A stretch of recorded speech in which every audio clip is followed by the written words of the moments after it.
Question number 1, निम्नलिखित प्रश्नों के एक एक वाक्य में उत्तर लिखिए। तो उनका पहला क्वेश्चन है, प्राचीन काल में भारतीय शिक्षा केंद्र कैसे थे? तो उनके आंसर यहाँ पे है, क्वेश्चन और आंसर। तो कि प्राचीन काल में भारतीय शिक्षा केंद्र एक प्रकार के आश्रम अथवा मंदिर जैसे थे। दूसरा क्वेश्चन है, जब रविंद्रनाथ ठाकुर को नोबेल पुरस्कार मिला तब बंगाली लोग कौन सा राग आलापने लगे? तो उनका आंसर है, जब रविंद्रनाथ ठाकुर को नोबेल पुरस्कार मिला तब बंगाली लोग अमादेर ठाकुर सपुत राग आलापने लगे। आगे है,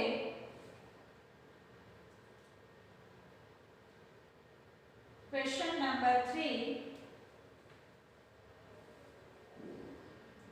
भगवान रामकृष्ण वर्षों तक योग्य शिक्षा पाने के लिए क्या करते थे?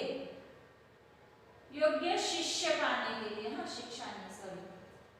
तो उनका आंसर है, भगवान रामकृष्ण परमहंस योग्य शिष्य पाने के लिए वर्षों तक रो रो कर भगवान से प्रार्थना करते थे। आगे है क्वेश्चन नंबर 4, भगवान ईसा का कौन सा कथन सदा स्मरणीय है? तो उनका आंसर है, भगवान ईसा का यह कथन सदा स्मरणीय है, मेरे अनुयायी मुझसे कहीं अधिक महान है और उनकी जुतियां धोने के लायक योग्यता भी मुझ में नहीं है। वो कहते हैं कि मैं उनकी जुतियां धोने के लिए भी योग्य नहीं हूँ, वो इतने मेरे अनुयायी जो है वो इतने बड़े महान लोग हैं। आगे है क्वेश्चन नंबर 5,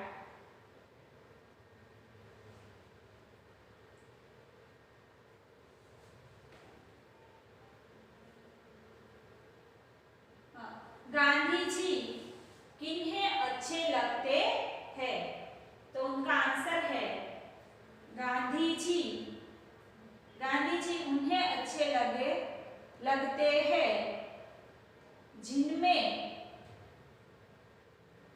गांधी जी बनने की क्षमता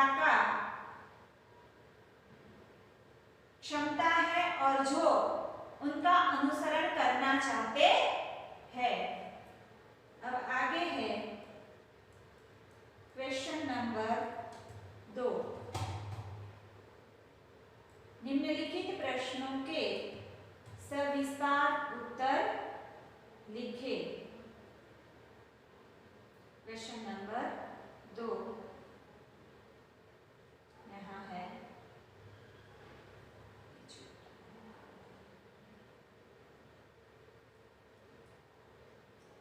निम्नलिखित प्रश्नों के सविस्तार उत्तर लिखिए। तो यूरोप के प्रभाव के कारण आज गुरु शिष्य संबंधों में क्या अंतर आया है? तो उनका आंसर है, प्राचीन भारत में विद्यालय मंदिर के समान माने जाते थे। शिक्षा देना एक आध्यात्मिक कार्य था। पैसे देकर शिक्षा खरीदी नहीं जाती थी। शिष्य पुत्र से अधिक प्रिय होते थे। परंतु वर्तमान भारत में शिक्षा व्यावसायिक हो गई है। गुरु वेतन भोगी हो गए हैं। विद्यार्थी शुल्क देकर शिक्षा प्राप्त करते हैं। आज का शिष्य गुरु में परमेश्वर का रूप नहीं देखता। इस प्रकार यूरोप के प्रभाव के कारण आज गुरु शिष्य संबंधों में जमीन आसमान का अंतर आ गया है। तो ये हमारी पश्चिमी संस्कृति का हम पे प्रभाव है। पहले के जमाने में जो गुरु और शिष्य के संबंध थे और उनको जिस तरह से आदर सम्मान मिलता था, उस तरह से आज के शिष्य ना तो गुरु को देखते हैं और ना ही गुरु शिष्य को देखते हैं। आज हमारी शिक्षा है वो बिकाऊ हो गई है, पैसों के लिए सब काम करते हैं। ये प्रभाव है वो यूरोपीय देशों का हम पे पड़ा हुआ है। आगे है क्वेश्चन नंबर 2।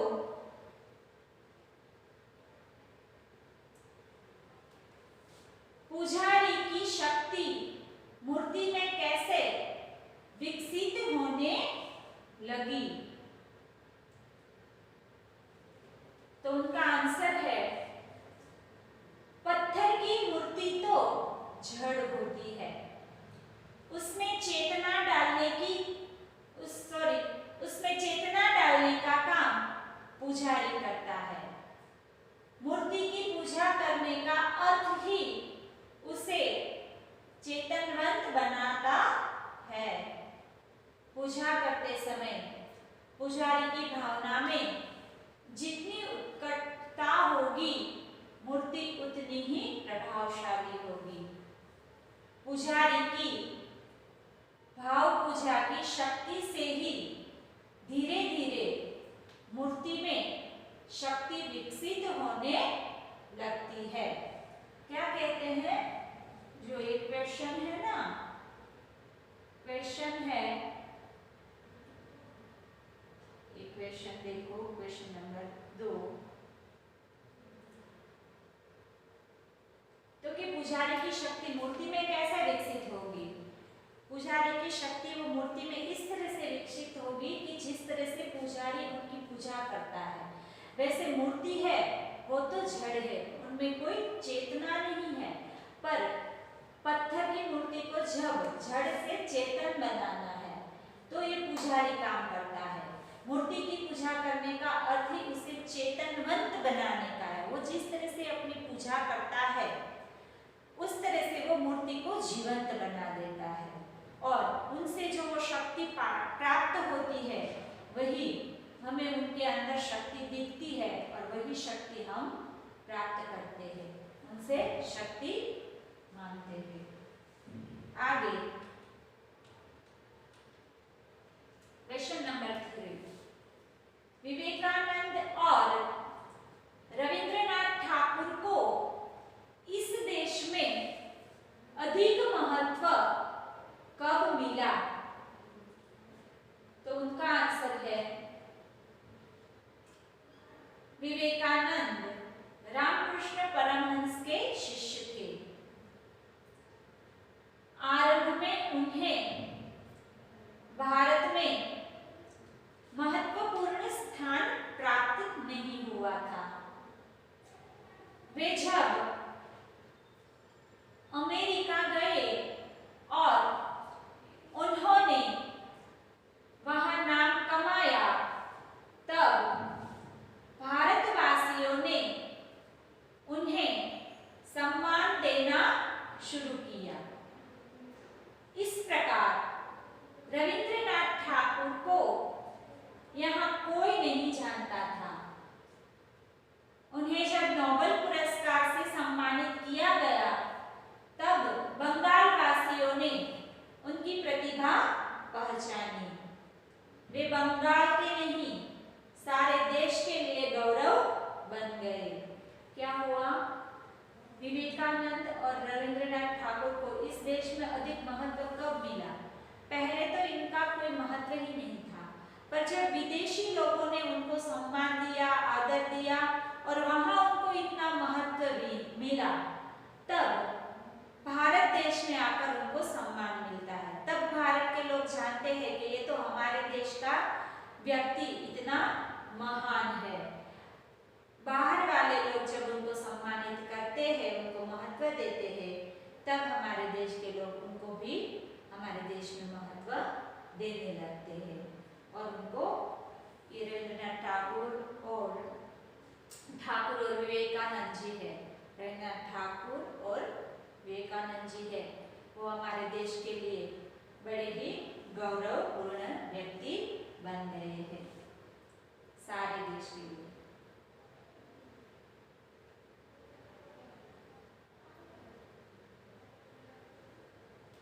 आगे है क्वेश्चन नंबर 3, आशय स्पष्ट कीजिए। उनका पहला क्वेश्चन है, सम्मान पाने वाले से सम्मान देने वाले। इनका ये जो हमें यहाँ वाक्य दिया गया है कि सम्मान पाने वाले से सम्मान देने वाला, तो वो कैसा इंसान होना चाहिए, किसको हमें ज्यादा महत्व देना चाहिए, इनके बारे में यहाँ बात की गई है। तो उनका आंसर है, सम्मान पाने वाले अपने किसी विशेष गुण के कारण सम्मानित होते हैं। जैसे हीरे के गुण की पहचान की जाए तो ही वह बहुमूल्य है। क्या कहते हैं कि सम्मान पाने वाले अपने किसी विशेष गुण के कारण वो सम्मान पाते हैं। किसी को अगर हम सम्मानित करते हैं, उसको सम्मान देते हैं, तो उनके पीछे कोई कारण रहता है। तो कि जो व्यक्ति सम्मान पाता है वो क्यों पाता है, तो कि वो अपने विशेष गुण के कारण सम्मान पाता है। जिस तरह से यहाँ में एक एग्जाम्पल दिया है कि जिस तरह से हीरे को पहचानना, अगर हीरे को हम नहीं पहचानते, उसको अच्छी तरह से पहचानेंगे, तभी हमें पता चलेगा कि उनका मूल्य क्या है। अगर हीरे को ऐसे छोड़ दें तो उसका मूल्य हमें पता नहीं चलेगा। इसलिए यहाँ उनका उदाहरण दिया गया है। यदि पहचाना न जाए तो वह भी एक पत्थर ही है। क्या कहा है, अगर हीरे को हम नहीं पहचानते कि ये हीरे का टुकड़ा है, तो वो हमारे लिए भी एक पत्थर ही है। तो हीरे को पहचानना, उनको सम्मान देना, जिस तरह से गुणवान व्यक्ति है उनके गुण को सम्मान देना, उनको महत्व देना, उस तरह से अगर हीरे को हम पहचानते हैं तभी हमें उनका मूल्य पता चलता है, वरना तो वो सबके लिए एक पत्थर ही बनकर रह जाएगा। उसी तरह सम्मान पाने वाले की विशेषता को परख लिया जाए, पहचान लिया जाए, तो ही वे सम्माननीय है, नहीं तो वे साधारण मनुष्य ही समझे जाएंगे। क्या कहते हैं कि जो व्यक्ति सम्मान पात्र है, उसके गुण को, उनकी विशेषता को अगर परख लिया जाए, पहचान लिया जाए और उनको सम्मान दिया जाए, तभी वो व्यक्ति है वो दूसरों से थोड़ा हटके हो जाएगा, सम्मान पात्र बन जाएगा, वरना तो वो भी हमारी तरह एक सामान्य इंसान बन के रह जाएगा। उनकी विशेषता को समझकर उन्हें प्रकाश में लाने वाले लोग ही उनका सम्मान करते हैं। इसलिए सम्मान पाने वाले से भी सम्मान देने वाले अधिक महान होते हैं। क्या कहते हैं कि इसीलिए जो लोग सम्मान पाते हैं वो तो महत्वपूर्ण है ही, पर उनको जो सम्मान दे रहे हैं वो लोग ज्यादा महत्वपूर्ण है। आगे क्वेश्चन नंबर 2, जो गुरु से मार खाते हैं उसका भविष्य उज्जवल होगा ही। क्या कहते हैं कि जो लोग अपने गुरु से मार खाते हैं उनका भविष्य उज्जवल होगा। ये सब किस लिए कहा है, आप जानते हैं ना कि जो शिष्य को नहीं आता वो गुरु उनको सिखाता है, फिर भी वो बार बार सिखाने से नहीं सीखता, तो गुरु कभी कभी उनको मार भी देते हैं।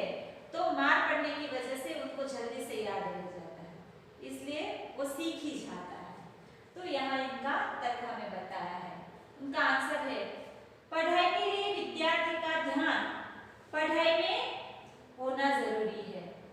गुरु पढ़ा रहे हैं और विद्यार्थी का ध्यान नहीं है, कहीं और है, तो वह जो पढ़ाया जा रहा है उसे ग्रहण नहीं कर सकता। क्या कहा है कि जब गुरु विद्यार्थियों को पढ़ा रहे हैं तब उनका ध्यान पढ़ाई में होना जरूरी है, पर विद्यार्थी